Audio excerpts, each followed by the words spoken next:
வாரும் பரிசுத்த ஆவியானவரே, உம்மை விசுவாசிக்கிற எங்கள் உள்ளத்தில் நீர் தங்கியிருந்து அதை உமது அன்பின் தீயினால் நிரப்பியிருக்கும். பற்பல மொழிகள் பேசும் பற்பல நாட்டினரை ஒரே விசுவாச உடையவர்களாய் கூட்டி சேர்க்கும் தேவரி, எங்களையும் உம்முடைய பரிசுத்த வார்த்தையினால் தூய்மையாக்கியிருக்கும். உம்முடைய வார்த்தையை சத்தியம், உம்முடைய வார்த்தையை சத்தியம், உம்முடைய வார்த்தையை சத்தியம். ஆமென். TLC திருப்பூர் ஒன்று சேலம் திருச்சபை மக்கள் யாவருக்கும் ஆண்டவராக இயேசு கிறிஸ்து நாமத்தினாலே அன்பின் தோற்றங்களை தெரிவித்துக் கொள்கிறேன். இந்த வெள்ளிக்கிழமை மாலை ஆராதனையிலும் மனசான்றை ஒழுக்கும் கிறிஸ்துவின் காயங்கள் என்கிற தலைப்பிலே தியானிக்க இருக்கிறோம். மனசான்றை ஒழுக்கும் கிறிஸ்துவின் காயங்கள். ஆண்டவராகிய இயேசு கிறிஸ்துவனுடைய காயங்களை கண்ட அநேகர் காயப்படுத்தினோர் கொண்டு அந்த காயத்தை கண்ட அநேகர் அவருடைய வாழ்க்கை மறுரூபமானது, வேறு விதமாய் திரும்பினது. பல்வேறு சான்றுகள் வேதத்திலும் சரித்திரத்திலும் நமக்கு உண்டாயிருக்கிறது. ஆண்டவராகிய இயேசு கிறிஸ்துவின் காயங்கள் அதே போலதான் யாருடைய உண்மையான தாகத்தோடு ஏக்கத்தோடு சிலுவையிலே அவரை நோக்கி பார்க்கிற யாவருக்கும் ஆண்டவராகிய இயேசு கிறிஸ்துவின் காயங்கள் அவர்களுக்கு ஏதோ ஒரு பரிதாப உணர்வை தருகிறதாக மாத்திரமல்ல, உள்ளார்ந்த ஒரு மறுரூபத்தை, உள்ளார்ந்த ஒரு மனமாற்றத்தை அந்த காயங்கள் உண்டாக்குகிறதா இருக்கிறது.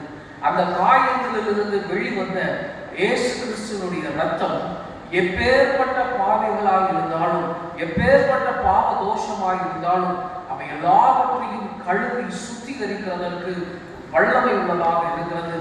எப்பேற்பட்ட சாப கட்டுகளாக இருந்தாலும் அந்த பிளவுண்ட காயங்களில் இருந்து வந்த அந்த சிறுநீர், அந்த திரு ரத்தம் அந்த சாப கட்டுகளை உடைக்க வல்லதாக இருக்கிறது. ஆண்டவராகிய இயேசு கிறிஸ்துவின் காயங்களை நோக்கி பார்ப்பது என்பது நம்முடைய இருதயத்திலே எப்பேற்பட்ட காயங்களோடும் கசப்போடு கூட நாம் இருந்தாலும் அவருடைய காயங்களை நோக்கி பார்க்கும்போது அவருடைய தழும்புகளாலே நாம் சுகமாகிறோம் என்று வசனம் சொல்லுகிறபடியால் நமக்கு உள்ளார்ந்த மறுரூபத்தை மாத்திரமல்ல, ஒரு உள்ளார்ந்த சுகத்தையும் அது நமக்கு அருளுகிறதாக இருக்கிறது. அதைத்தான் இந்த நாளிலே தியானிக்க இருக்கிறோம். மனசான்றை ஒழுக்கும் கிறிஸ்துவின் காயங்கள். முதலாவதாக மத்தேயு 27ஆம் அதிகாரம் 16ஆம் வசனத்திலிருந்து யாராவது ஒருவர் வாசிக்கலாம்.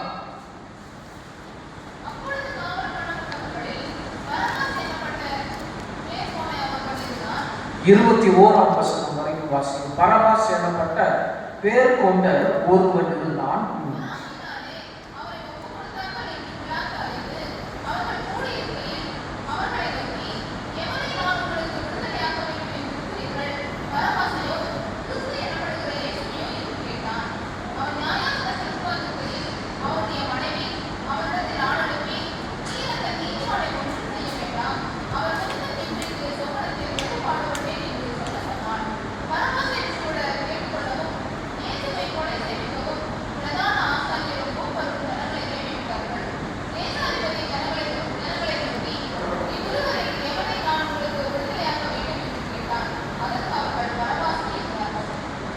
இங்கே பரபாசை பற்றி ஒன்றும் கூறவில்லை.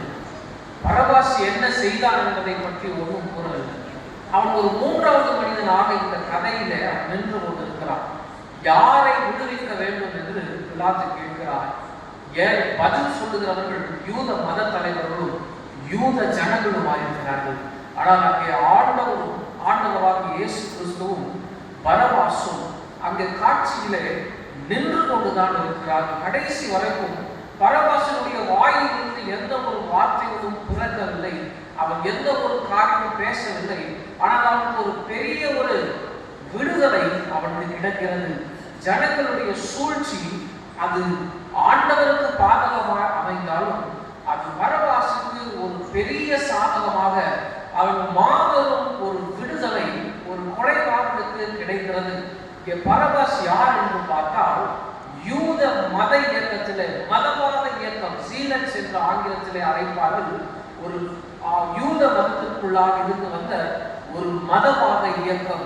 இவர்கள் ரோமர்களுக்கு, அவர்களை அடிமைப்படுத்தி வந்த ரோமர்களுக்கு எதிராகவும், ரோமர்களுக்கு துணை போன யூத மத தலைவர்களுக்கு எதிராகவும் புரட்சி செய்து வந்தவர்கள்.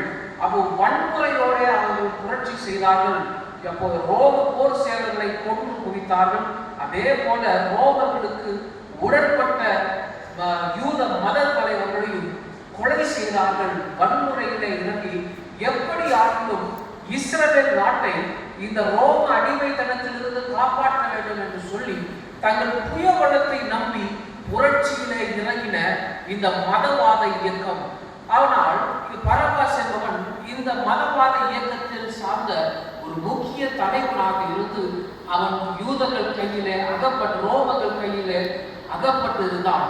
இப்போ ஜனங்களுக்கு, யூத மத தலைவர்களையும் அவர்களை சார்ந்தவர்களுக்கும் பரபாசையும் அந்த இயக்கத்தையும் அறவே பிடிக்காம, அவர்களுக்கு எதிராகத்தான் ஒரு பெரிய மதவாத புரட்சி போய்கொண்டிருக்கிறதுனால பரபாஸ் எப்படியாவது சாக வேண்டும் என்றுதான் ஒட்டுமொத்த யூத மத இயக்கங்களே ஆசைப்பட்டு கொண்டிருந்தது.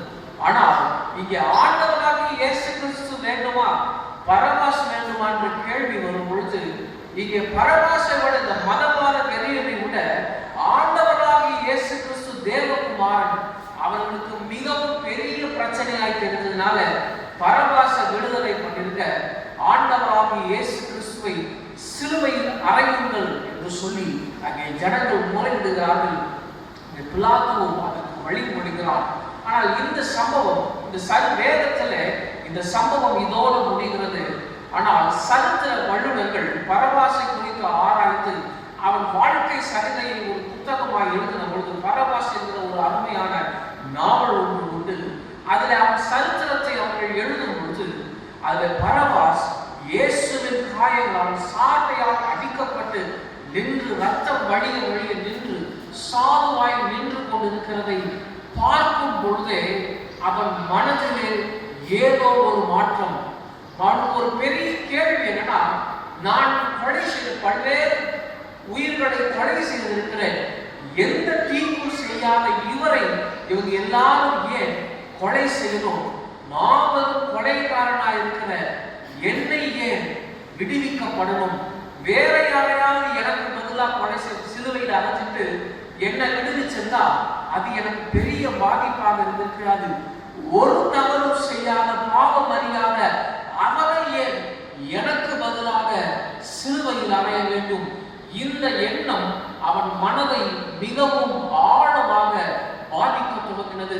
அந்த நாவல் புத்தகத்திலே வரலாற்று ஆசிரியர்கள் இப்படியாக எழுதுகிறார்கள், அவன் அந்த விடுவிக்கப்பட்டு அவன் இனத்து மக்களோட போய் அந்த இரவு உறங்கும் பொழுது அவனுக்கு தூக்கம் வரவில்லை. அவன் எங்கு பார்த்தாலும் எப்படி இயேசு கிறிஸ்து ரத்தத்தோடு நின்று கொண்டிருந்த அவருடைய காயங்கள் நிறைந்த அவருடைய முகம்தான் அவனுக்கு திரும்ப திரும்ப அவன் ஞாபகம் வந்து கொண்டிருக்கிறது. என்னை விடுவிக்க வந்த இந்த மனிதன் யார்? ஏன் இவரை பார்த்தவுடன் இப்பேற்பட்ட ஒரு மாற்றம் வரும் அப்படின்னு அவனுக்குள்ளான கேள்வி. அதிலிருந்து அவன் இயேசுவை தேட ஆரம்பிக்கிறான். அக்கம் பக்கத்துல சீசர்கள் எல்லாரும் பயந்து ஒளிந்து கொண்டிருக்கிறார்கள். எங்க பார்த்தாலும் சீசர்கள் எல்லாம் சிதறி போயிருக்கிறாங்க. கிறிஸ்தவர்கள் இயேசுடைய பின்பற்றினவர் எல்லாரும் சிதறி போயிருக்கிறாங்க. சிதறி போனவர்களை ஒவ்வொருவர்களாய் பரபாஸ் பின்தொடர்கிறான். இயேசுவை பற்றி எனக்கு சொல்லுங்கள், எனக்கு பதிலாய் அவர் என் சிலுவையில் அறையப்பட வேண்டும். அவர் ரத்தம் சிந்த சிந்த நிற்கிற அவருடைய முகத்தை என்னால் மறக்க முடியவில்லை என்று இயேசுவை பற்றி தேடி அறிய நாடுகிறான். அதற்குள்ளாக இயேசுவை சிலுவையில் அறைந்து முடித்து விட்டார்கள். ஆனாலும் இவனுக்குள்ளாக இந்த தேடல் நிற்கவில்லை. இயேசுவை பற்றி எப்படியாவது தெரிந்தாக வேண்டும்.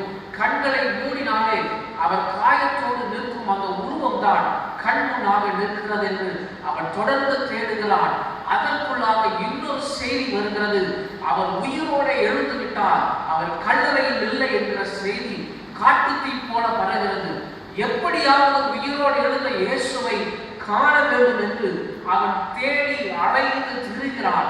ஆனால் உயிரோடு எழுந்த இயேசுவை பரபாசால் தரிசிக்க இயலவில்லை. ஆனால் இந்த ஜனங்களிடத்திலிருந்து வந்த செய்தி, அவர் உயிரோடு எழுந்து விட்டார், சீஷர்களுக்கு அவர் காட்சி அளித்திருக்கிறார் என்ற செய்தியை கேட்டு கேட்டு இயேசுவை குறித்த செய்தியை அறிய அறிய அவன் உள்ளம் மாறினது. அவன் அந்த மதவாத இயக்கத்தை விட்டு முழுமையாய் மாறினான். அவன் சீஷர்களோட கூட, அப்போஸ்தலர்களோட கூட அவன் போய் சேரவில்லை. இருந்தாலும் கூட தனியாகவே இருந்து, இனி ஒரு நாளும் நான் கொலை செய்ய போகிறதில்லை, எனக்கு பதிலாக மறித்து என்னை விடுவித்த அந்த விடுதலை நாயகனை குறித்து நான் யாவருக்கும் சொல்ல போகிறேன் சொல்லி, அவனுக்கு இயேசுவை பற்றி எவ்வளவு தெரியுமோ, செவிவழி செய்தியாய் அவன் எவ்வளவு கேட்டறிந்தானோ, அவன் அந்த செய்திகளை அவன் சுற்றுவட்டாரம் அனைவருக்கும் பரபாஸ் அவன் செய்துவோம் கிறிஸ்துவை குறித்த நற்செய்தியை பிரசங்கிக்க தொடங்கினான். அதனால் அவனுக்கு எதிர்ப்புகள் வந்தது. அவன் சொந்த மதவாத இயக்கங்களே அவனுக்கு எதிரிகளாய் திரும்பினார்கள். இருந்தாலும் பரபாஸ் கிறிஸ்துவை மறுதளிக்கவில்லை. ஆனாலும் அதை ரோமர்கள் மீண்டுமாய் பரபாசை கண்டுபிடிக்கும் பொழுது, இவன் கிறிஸ்துவை குறித்து பிரசங்கிக்கிறான் என்று சொல்லும் பொழுது, வரலாற்று ஆசிரியர்கள் இப்படியாய் புத்தகத்திலே பதிவு செய்திருக்கிறார்கள். பரபாசும் ஆண்டவராக இயேசு கிறிஸ்துவை போல் ரோமர்களால் சிலுவையிலே அறைந்து கொல்லப்பட்டார். ஆனால் கடைசி வரைக்கும் அவன் இயேசு கிறிஸ்துவை மறுதளிக்கவே இல்லை. அவன் ஆரம்பம் ஒரு கொலைகாரனாக கூட இருந்தாலும் அவனுடைய முடிவு ஆண்டவருடைய நற்செய்தி அறிவித்த நற்செய்தியாளனாய் அவனுடைய முடிவு பெற்றது. இந்த மாற்றம், இடையில் நடப்பட்ட மாற்றம் எது தந்தது? எந்த அப்போஸ்தலன் போய் அவனுக்கு நற்செய்தி பிரசங்கித்தார்? எங்கே போய் அவன் ஞானஸ்நானம் எடுத்தார்? யார் அவன் தலையில போய் கை வச்சு ஜெபம் பண்ணார்? எதுவுமே கண்டாது. கிறிஸ்துவின் காயங்களை கண்ணாக ஒரு சில நிமிடங்களுக்கு தரிசித்தார். அந்த தரிசனம் அவன் முழு வாழ்க்கையும் தலைகீழாக மாற்றி போட்டது. அன்புக்குரியவர்களே, கிறிஸ்துவின் காயம் பரபாசை, ஒரு கொலைகாரனை கிறிஸ்தவனாக மாற்றியது. கிறிஸ்துவின் காயம் இன்று நாமும் நம்முடைய இருதயமும் எவ்வளவு கடினப்பட்ட ஒரு நிலைமையில் இருந்தாலும் கூட, கிறிஸ்துவின் காயம் நம்மை தொடும் பொழுது, அவருடைய தழும்புகளால் நாம் தொடப்படும் பொழுது, அவர் எல்லா காயமும் கடினமான நிலைமைகளும் மாறி அவர் நம்மை ஆசீர்வதிக்கிறார். ஒரு பெரிய மனமாற்றத்தை நமக்கு அருளுகிறார். இரண்டாவது, கள்வனின் மனதை மாற்றிய கிறிஸ்துவின் காயங்கள். கள்வனின் மனதை மாற்றிய கிறிஸ்துவின் காயங்கள். லூக்கா 23வது அதிகாரம், லூக்கா 23வது அதிகாரம் 41, 42வது வசனங்களை வாசிக்கலாம்.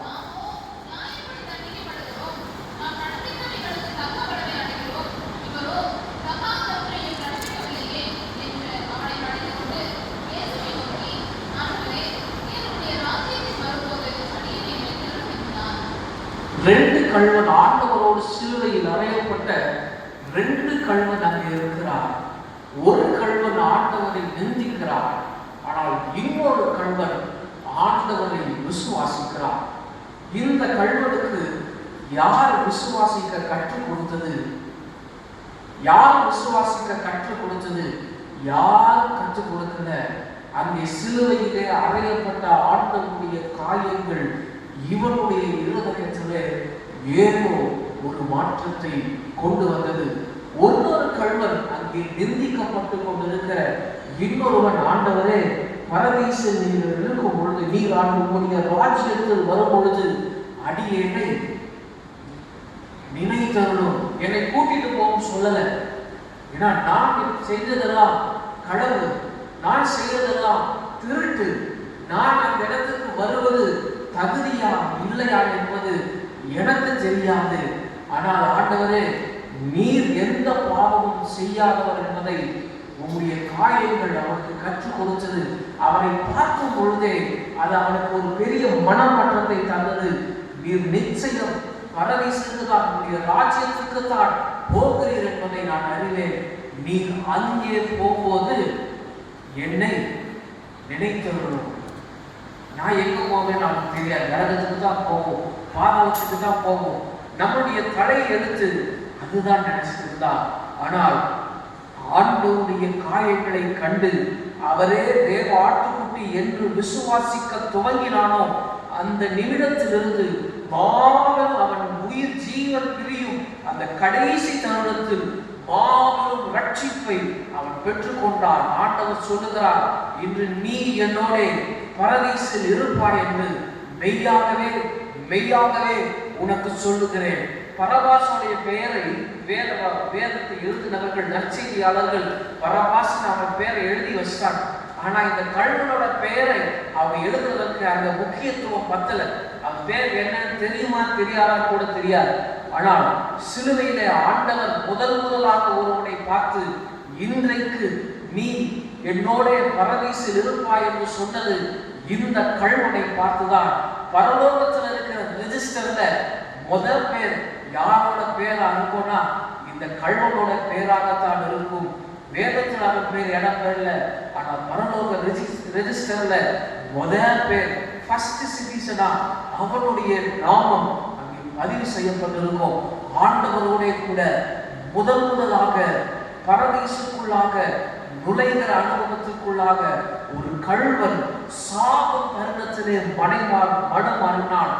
எப்பொழுது கிறிஸ்துவின் காயங்களை அவன் கண்ட பொழுது அந்த ஆனால் அதே காயம் பக்கத்திலே இன்னொருத்தர் இருக்கான்.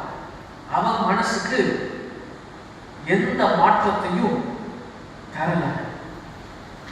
இதுதான் ஒரு மாபெரும் எச்சரிப்பை தருகிறது.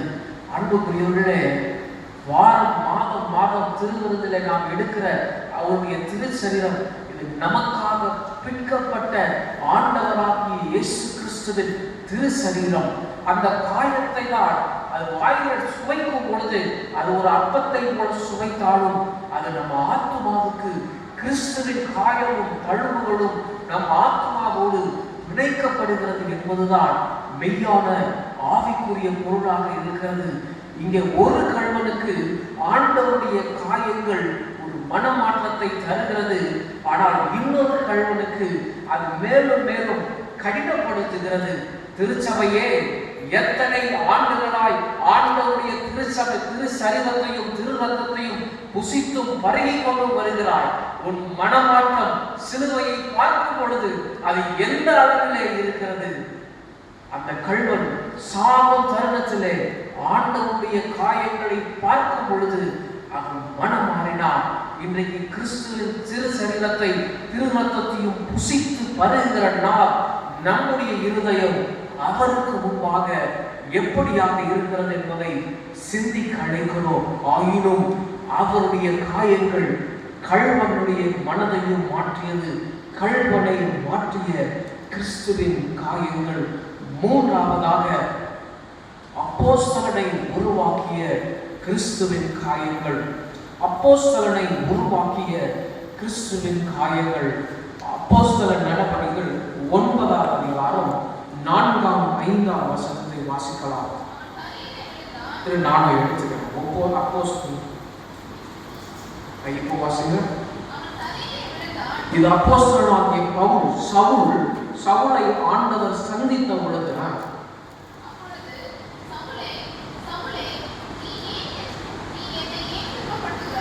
நீ என்னை ஏன் துன்பப்படுத்துகிறாய்?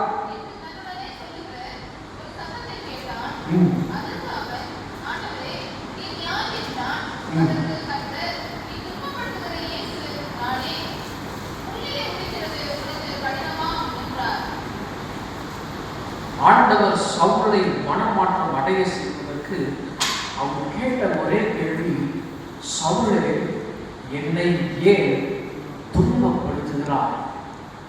அன்புக்குரியவர்களே, திருச்சபை கிறிஸ்துவின் சரீரமாக இருக்கிறது.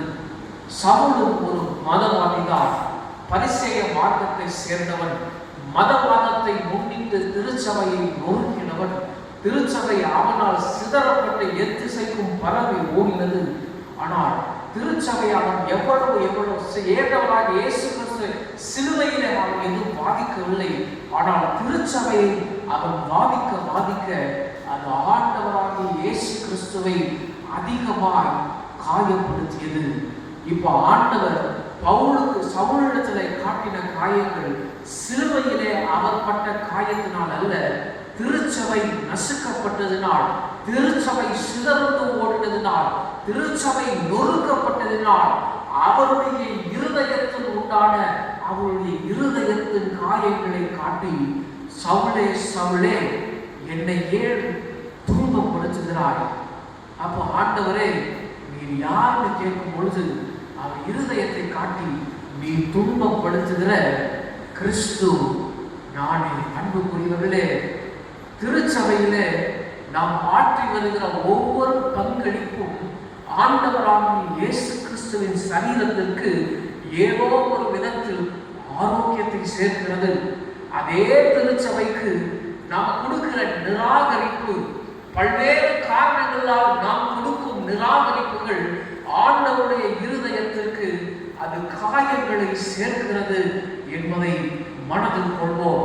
ஆனால் அந்த காயம்தான் யார் திருச்சபையை துன்பப்படுத்தினாலோ அவரை ஆண்டவருடைய காயங்கள் சந்தித்த போது ஒரு மதவாத பெரியராய் இருந்த சவுல் இங்கே முழுமையாய் மனம் மாறி ஆண்டவராகிய இயேசு கிறிஸ்துவின் அப்போஸ்தலனாக முழுமையாக மனம் மாறுகிறார்.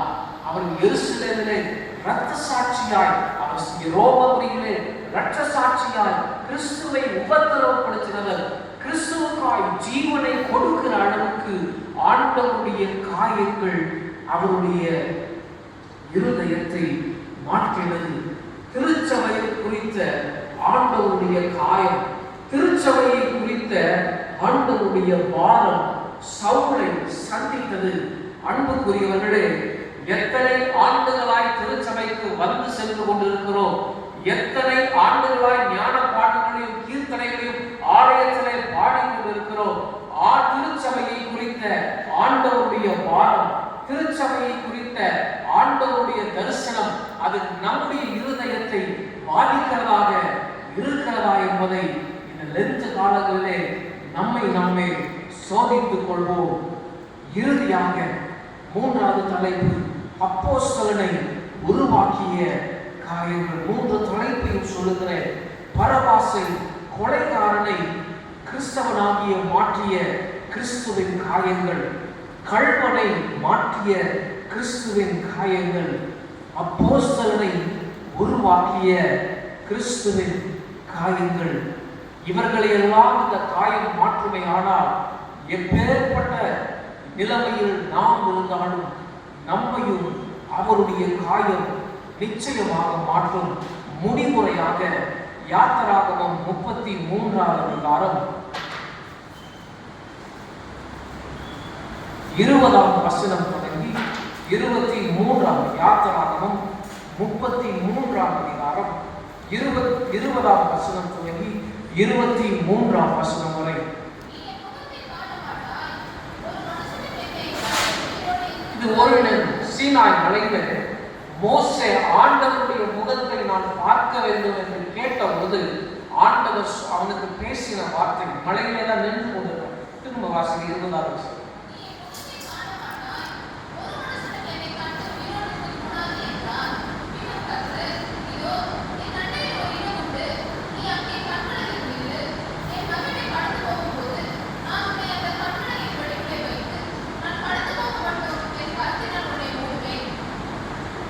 இதோ நீ என் முகத்தை காண மாட்டாய், இதோ என் அண்டையிலே ஒரு இடம் உண்டு, நீ என் முகத்தை நேருக்கு நேர் பார்க்க முடியாது. காரணம், மனிதர்களுக்குள்ளாக பாவம் ஆண்டு கொண்டிருக்கிறது. கர்த்தரோ பாவத்தை பார்க்க மாட்டாத சுத்த கண்ணராக அவர் இருக்கிறார். அவர் நீதிக்கு முன்பாக பாவத்தோடு நீ என்னை வந்து தரிசிக்க முடியாது. இருந்தாலும் நீ என் முகத்தை பார்க்க மாட்டாய், அதுக்காக உன்னை அப்படியே அனுப்பிவிட மாட்டேன். இருந்தாலும் என் அண்டையிலே ஒரு இடம் உண்டு, இதோ கண்மனை. அந்த வசனத்தை திரும்ப வாசிங்க. 22ஆவது வசனம். என் மகிமை கடந்து போகும்போது அந்த கண்மலையின் வெடிப்பில நின்று கொண்ட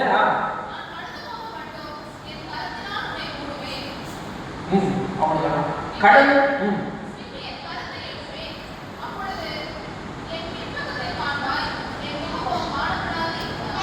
என் முகத்தை நீ பார்க்க மாட்ட, பொழுது என் பின்புறத்தை நீ பார்ப்பாய்.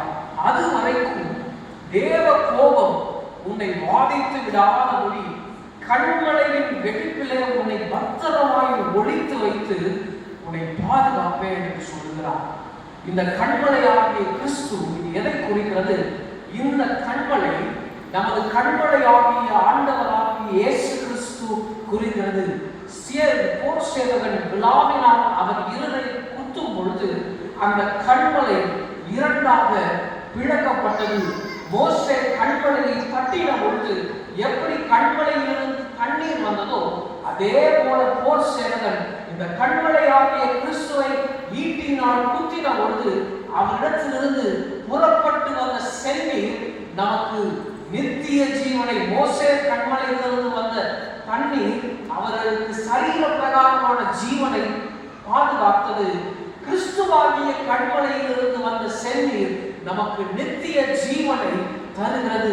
இந்த கண்மலை வெடிப்பு போலவே அந்த கிறிஸ்துவும் காயங்களால் அந்த கண்மலை பிளக்கப்பட்டார். அப்போ மோசே எப்படி இந்த கண்மலையின் வெடிப்பிலே பத்திரமாய் பாதுகாக்கப்பட்டானோ அதே போல நம் எல்லாரையும், அவரை விசுவாசிக்கிற எல்லாரையும் கிறிஸ்து பிளக்கப்பட்ட கிறிஸ்துவின் சரீரத்திற்குள்ளாக மறைத்து வைத்து ஆண்டவர் பாதுகாக்கிறார். அதுதான் அருமையான ஞான பாடல் சொல்கிறது. பிளவுண்ட மலையே புகலிடம் ஈயுமே, பக்கம் பட்ட காயமும் பாய்ந்த செந்நீர் வெள்ளமும் பாவ தோஷம் யாவையும் நீக்கி சுத்திகரித்து அருளும் அந்த கண்மலை கிறிஸ்துவே அந்த பிளக்கப்பட்ட காயத்திற்குள்ளாக மறைந்து கொள்ளும் பொழுது மோசத்துக்குள்ளாக என்னவித பாவ தோஷங்கள் இருந்தாலும் கூட அந்த கண்மலை கடவுளுடைய கோபம் வந்து அவனை பாதிக்காதபடி மூடிக்கொண்டது. அதே போலதான் ஆண்டவராகிய இயேசு கிறிஸ்துவின் காயங்களுக்குள்ளே மறைந்து கொள்ளுகிற எவராகவும் அவருக்குள்ளே பாய்ந்து ஓடுகிற அந்த செந்நீர் அனைத்து பாவ தோஷங்களையும் அது சுத்திகரிக்கிறது, தூய்மையாக்குகிறது. மோசே ஆண்டவருடைய பின்புறத்தை தான் பார்த்தான். ஆனால் இந்த கிறிஸ்துவின் கண்மலையாகிய கிறிஸ்துவின் காயங்களிலே மறைக்கப்பட்ட எவராக இருந்தாலும் ஒரு நாளிலே ஆண்டவரை நாம் முகமுகமாக தரிசிப்போம். ஆண்டவரை தரிசிக்கிறது மாத்திரமல்ல, அந்த கண்மலையின் வெடிப்பிலே கிறிஸ்துவின் காயங்களுக்குள்ளே மறைத்து கொள்ளப்பட்டவர்கள் என்ன ஆகிறது? அவர் தழும்புகளாலே சுகமாகிறோம். நம்ம எந்த காயங்களோடும், இருதயத்திலே எந்த விதமான வேதனைகளோடும், எவ்வளவு ஆழமான காயங்களோடும், பயத்தோடும் நடுக்கத்தோடும் இருந்தாலும் எங்கே நமக்கு பாதுகாப்பு, நம்மை பாதுகாக்கிற விழ உண்ட கண்மலை ஒன்று உண்டு. அதற்குள்ளாக மறைந்து கொள்ளும் பொழுது இந்த கண்மலை நம்மை மறைத்து பாதுகாக்கிறது மாத்திரமல்ல, அது தழும்புகளால் நம்மை தொட்டு பரிபூர்ணமாய் சுகமாக்குகிற கண்மலையாக இருக்கிறது. அன்புக்குரியவர்களே, இந்த ஆண்டவருடைய காயத்தை நோக்கி பார்ப்போம். ஒருவேளை இருதயத்தில் காயத்தோடு இருக்கலாம், இல்லை ஆண்டவருக்கு தூரமாக இருக்கலாம். எந்த நிலைமையில் நாம் இருந்தாலும் நம் மனசான்றை ஒழுக்குகிற கிறிஸ்துவின் காயங்கள், நம் எந்த நிலைமையில் இருந்தாலும் மனதின் காயங்களை சுகப்படுத்துகிற கிறிஸ்துவின் காயங்கள், பயத்தோடும் நடுக்கத்தோடும் இருந்தாலும் மனதிற்கு தைரியத்தையும் சமாதானத்தையும் அமைதியையும் தருகிறது கிறிஸ்துவின் காயங்கள். அந்த காயங்களை நோக்கி பார்ப்போம். நிச்சயம் அவருடைய ரட்சிப்பை கண்டடைவோம். கண்களை மூடி ஜெபம் செய்வோமாக.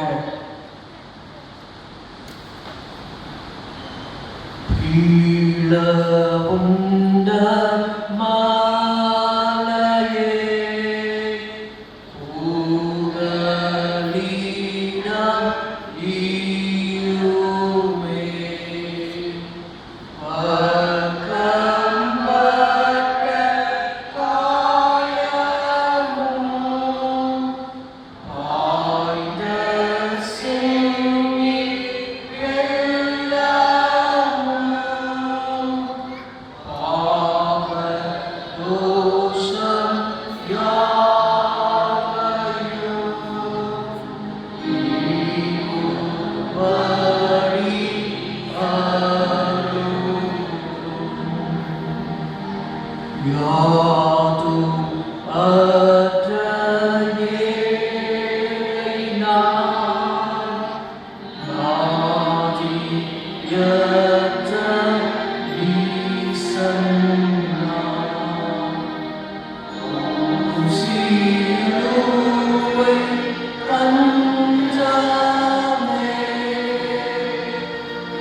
நல்ல பிதாவே. ஆமென்.